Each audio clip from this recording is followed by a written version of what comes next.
Have you had an encounter with the king or the queen of the forest, and you'd like to hear it narrated on this channel? Well, if so, send me an email with all the details, and be sure not to leave a single detail out.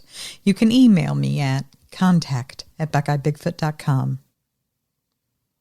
Hey there, everyone. It's so good to see you. Welcome back. Now, the horses are outside. They're waiting, and they're ready to start tonight's journey down into Sasquatch Valley.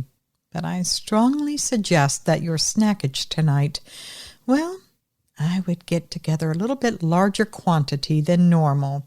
Extra points for some Fritos, Doritos, and especially some ding-dongs. Hey, do they still make ding-dongs? Weren't they called King Dons or something a long time ago? I don't know. Anyway, just be sure to get your snackage, and a lot of it. You do not want to run into a female Sasquatch raging for some snackage, and you don't have anything extra to give her. Yeah, so go on. Pack your saddlebags, mount up, let's get going. Those Sasquatches are waiting for us, and on our gifts of snackage. Let's go.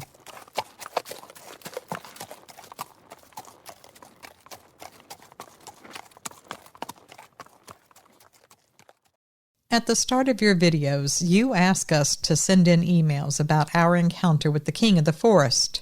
Well, here's mine. And trust me, I didn't leave any details out. In 1979, I was 17 years old.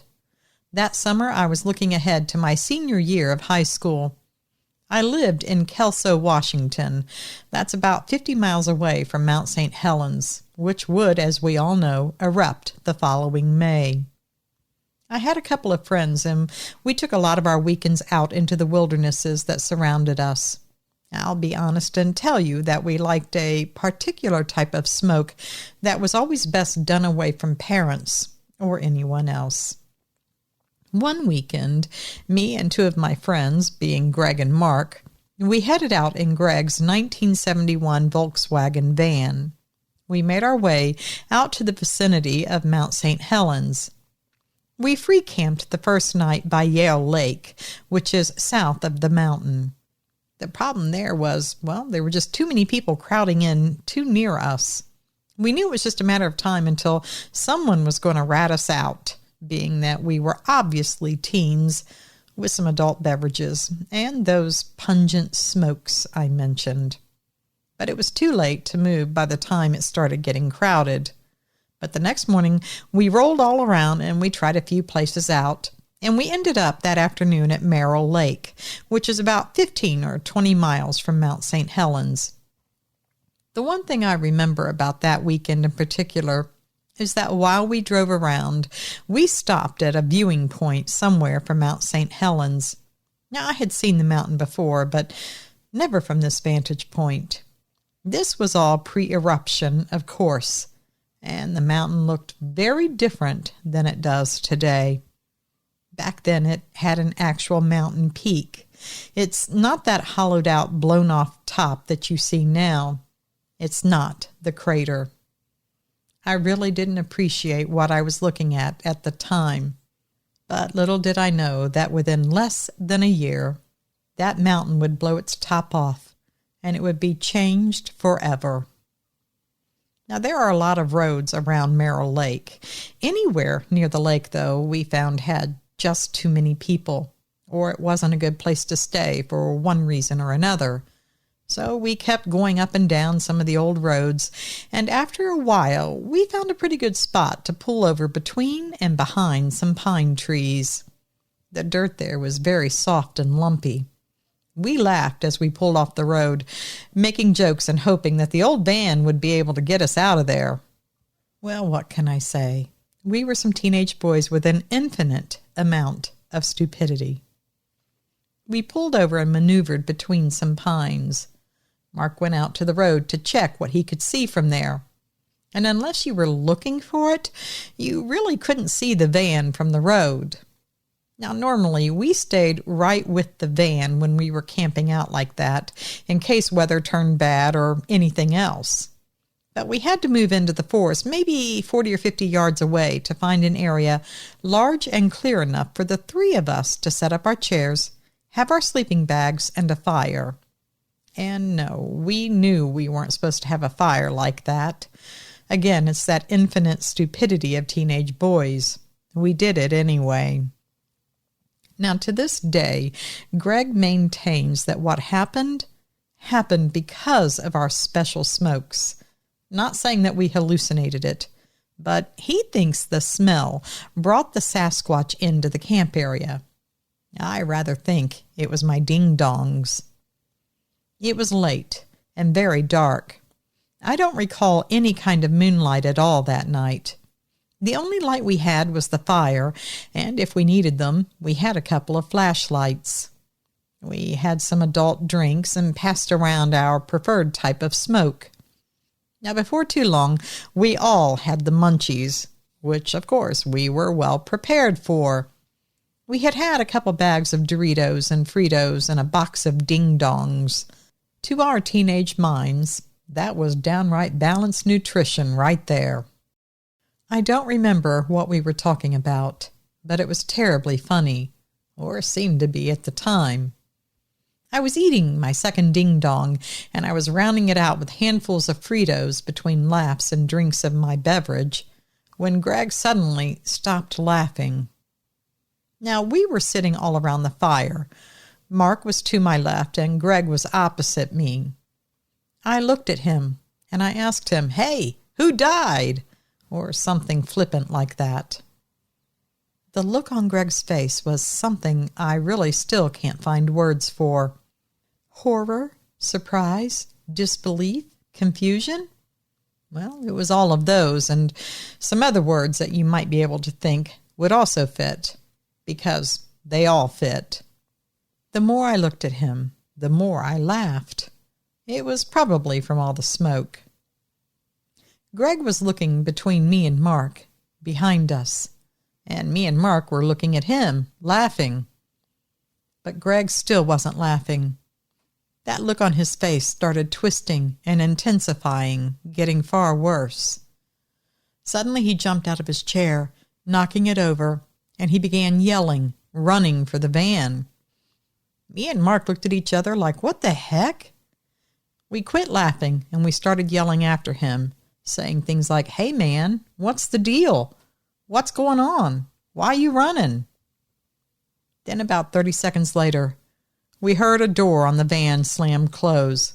Then we heard the van engine turn over.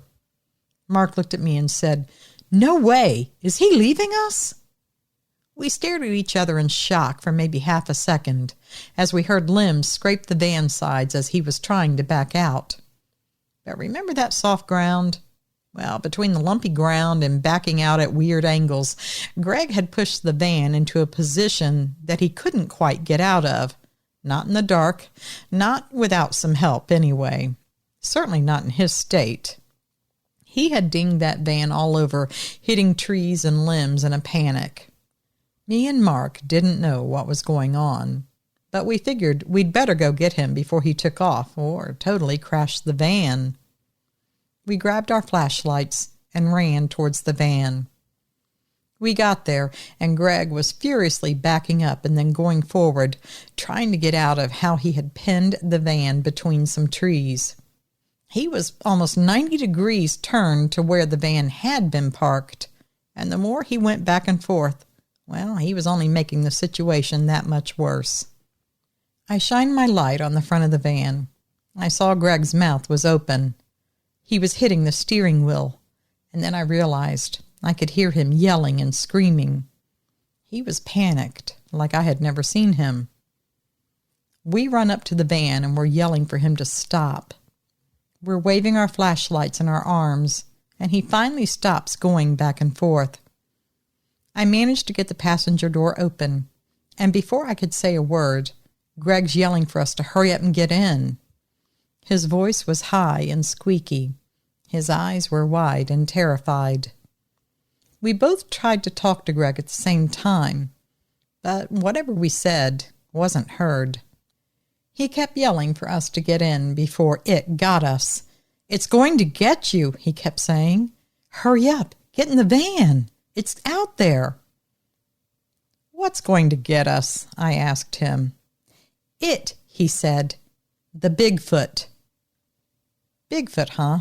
Well, when he said that, I suddenly started laughing all over again. That was all I needed to hear to know that Greg was tripping out and paranoid. "You're just tripping, man," I told him. He said no, he wasn't.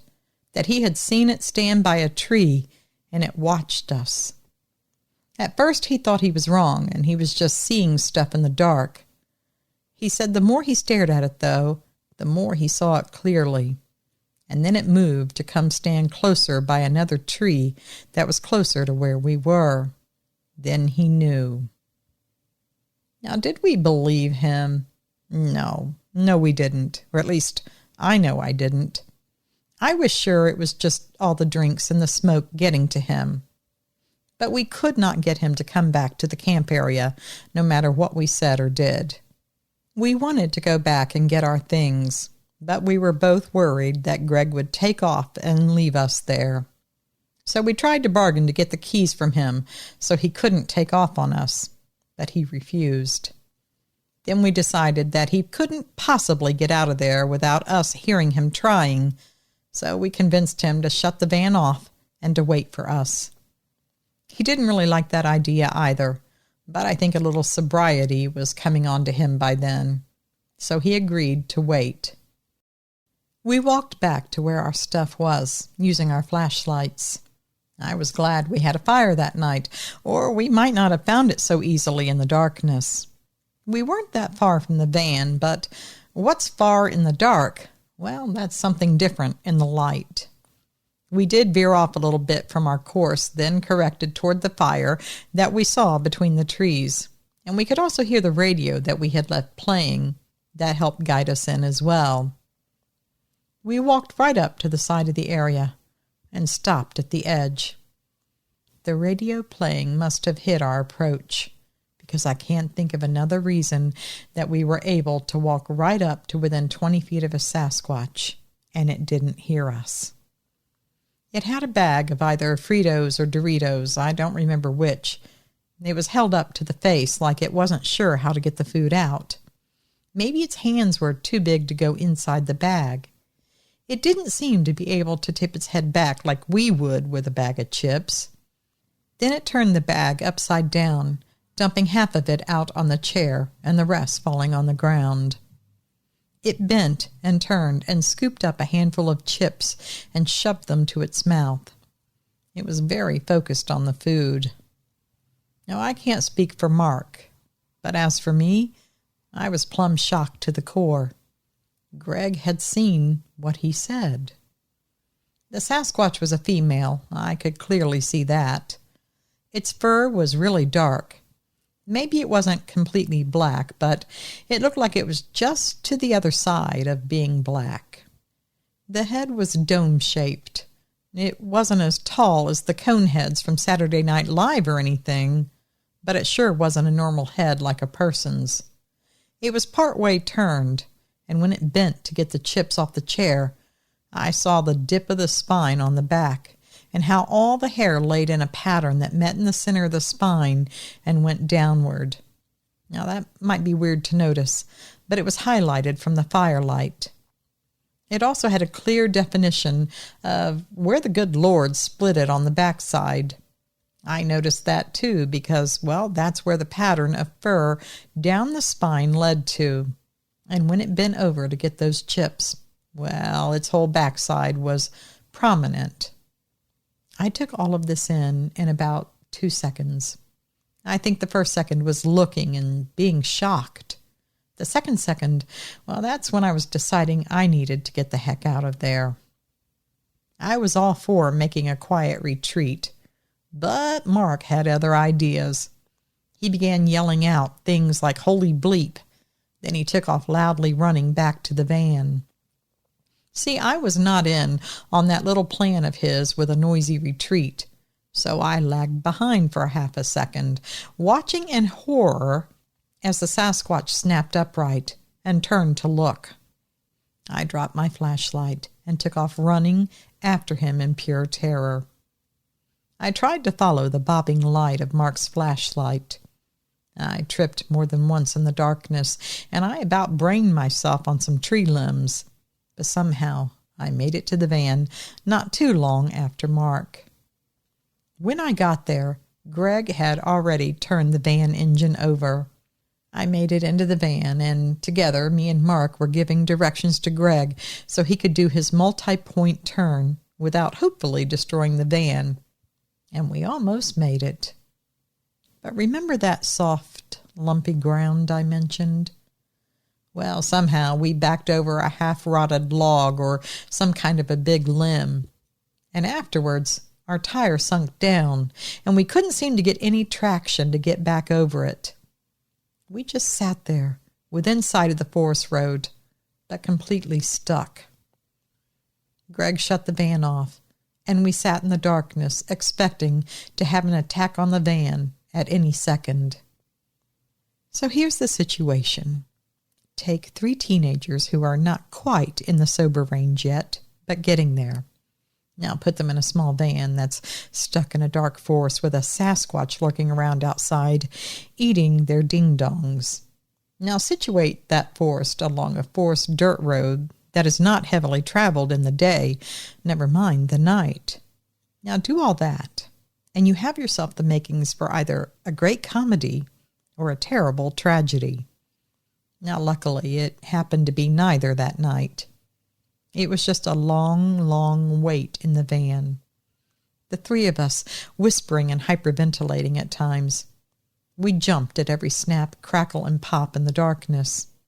And the whole time, we could hear the radio at the camp area. It was still playing. We could hear it in the van. It was light, but we heard it all right. Then at times we argued quietly about who was going to get out and push the van. Greg's stance was, since it was his van, he was going to do the driving, not the pushing. And the 2 of us, well, it would take both of us to get out and push. Well, no way we were getting out of the van in the dark, we said. So around and around we went, getting louder and louder with each round. Then we would all shut up because we didn't want to draw attention to our location. Like a Sasquatch couldn't find us only 50 yards away in the direction that we had ran loudly screaming and revved an engine repeatedly and loudly spun our tires backing into trees. Yeah, no way a Sasquatch could find us because of any of that. It could only find us because we were arguing inside the van. Well, it made perfect sense to us at the time. So we waited. While sitting there in the dark, watching all around the van, I wondered if it had eaten all of my ding-dongs. I saw the box had been thrown down on the dirt when I was back at the camp area. I wondered if it ate them foil and all. I sure hoped so.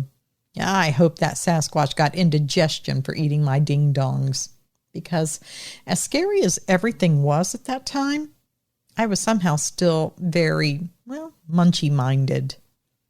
Sometime in the middle of the night, we heard the radio suddenly die, presumably when the batteries went out. Now somehow, sitting in the darkness without that radio, that was worse. Incredibly, I think we all dozed a little bit throughout the night. The next thing I clearly remember after some arguing in the darkness was that the sun was up and bright, heading high into the sky. I saw and heard a car go down the road, but it was too far gone for any of us to flag it down. The other guys woke up, and we decided that it was clear enough for us to get out and push the van without worrying about some Sasquatch knocking our brains out in the darkness.